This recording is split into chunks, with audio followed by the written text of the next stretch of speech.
ಇನ್ನು Charmadi ಘಾಟ್ನಲ್ಲಿ traffic jam, ವಿಪರೀತ traffic jam. ಯಾವಾಗಲೂ ಕೂಡ ಅಲ್ಲಿ ಹೆಸರುವಾಸಿ. ಜೊತೆಗೇನು ಅಂದರೆ ಈ ದೊಡ್ಡ ದೊಡ್ಡ ವೆಹಿಕಲ್ಗಳು ಬಂದುಬಿಡ್ತವೆ, ಬಂದು ಸಿಕ್ಕಾಕೊಳ್ತವೆ. ನೋಡಿ, ಕಿಲೋಮೀಟರ್ ಗಟ್ಟಲೆ ವೆಹಿಕಲ್ಗಳು ನಿಂತಿವೆ.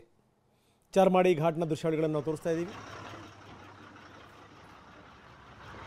ಚಾರ್ಮಾಡಿ ಘಾಟ್ನಲ್ಲಿ ದೊಡ್ಡ ಪ್ರಮಾಣದ ಟ್ರಾಫಿಕ್ ಜಾಮ್ ಇದೆ.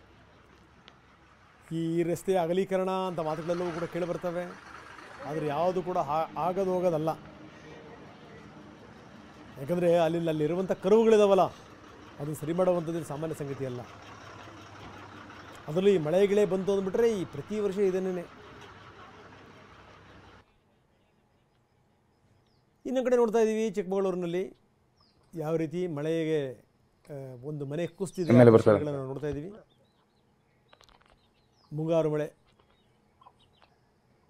ಮುಂಗಾರು ಪೂರ್ವ ಮಳೆ ಇದೆ ಒಂದು ಲೆಕ್ಕದಲ್ಲಿ ಹೇಳಬೇಕು ಅಂತಂದರೆ.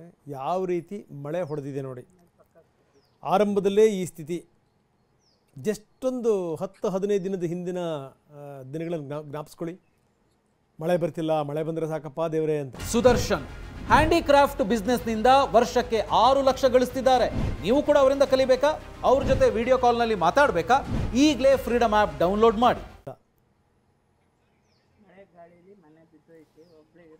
ಈಗ ಆರಂಭದ ಮಳೆಯೇ ಅವಾಂತರವನ್ನು ಸೃಷ್ಟಿ ಮಾಡಿದೆ. ಇನ್ನು ತುಮಕೂರಿನ ಶಿರಾ ಪಟ್ಟಣದಲ್ಲಿ ವಿಪರೀತ ಪ್ರಮಾಣದಲ್ಲಿ ಮಳೆ ಸುರಿದಿದೆ. ಆ ದೃಶ್ಯಾವಳಿಗಳನ್ನು ನಾವು ನೋಡ್ತಾ ಇದ್ದೀವಿ. ಸ್ಕೂಟರ್ಗಳು ಕೂಡ ಮುಳುಗುವ ಹಂತಕ್ಕೆ ಬಂದಿವೆ. ಎಚ್ ಬೈರಾಪುರ ಗ್ರಾಮದ 2 ಸೇತುವೆಗಳು ಜಲಾವೃತಗೊಂಡಿವೆ. ಶಿರಾ ಕೆಲವೊಂದು ವೆಹಿಕಲ್ಗಳು ಸಿಕ್ಕಾಕೊಂಡಿವೆ. ಅದನ್ನು ತೆಗೆಯುವಂಥ ಪ್ರಯತ್ನವನ್ನು ಮಾಡ್ತಾ ಇದ್ದಾರೆ. ಮನೆಗಳಿಗೆ ನೀರು ನುಗ್ಗಿದೆ. ತಿಪಟೂರಿನ ಬ್ರಿಡ್ಜನ್ನು ನಾವು ತೋರಿಸ್ತಾ ಇದ್ದೀವಿ.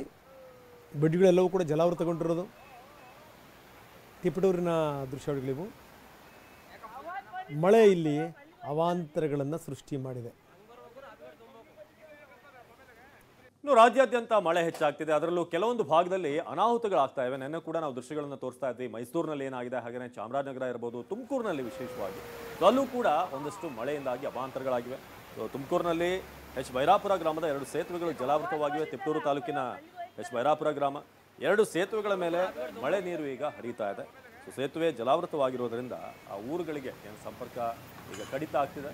ಸೊ ಆದರೂ ಕೂಡ ಕೆಲವರು ಆಟೋಗಳನ್ನು ಹರಿತಿರುವಂಥ ನೀರಿನ ರಭಸದಲ್ಲೇ ಪಾಸ್ ಮಾಡುವಂಥ ಪ್ರಯತ್ನ ಮಾಡ್ತಿದ್ದಾರೆ.